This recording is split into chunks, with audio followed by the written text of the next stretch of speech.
আসসালামাইকুম। পাউরুটিগুলো দিয়ে আমি একটা মজাদার রেসিপি বানিয়ে নিচ্ছি। তার জন্য প্রথমে আমি রুটিটাকে মিডিল বরাবর ছুরি দিয়ে কেটে নিয়েছি। শুকনো তাওয়ায় দিয়ে দুপাশটা ভালোভাবে সেঁকে নেব। তাওয়াইতে অল্প একটু তেল দিয়ে একটা ডিম অল্প একটু লবণ দিয়ে ফাটিয়ে দিয়ে দেব। তারপর একটা রুটি তার উপরে দিয়ে দেব, দিয়ে ভালোভাবে ভেজে নেব।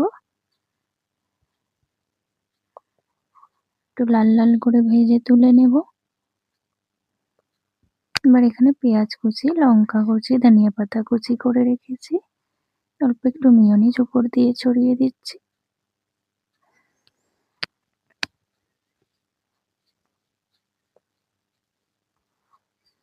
এটা ভালোভাবে চামচ দিয়ে পুরোটাকে মাখিয়ে দেব।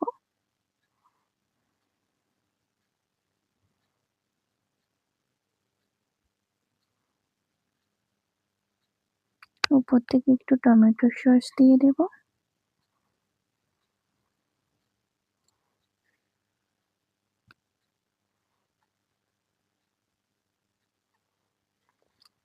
এবার এতে পেঁয়াজ কুচি দিয়ে দেব।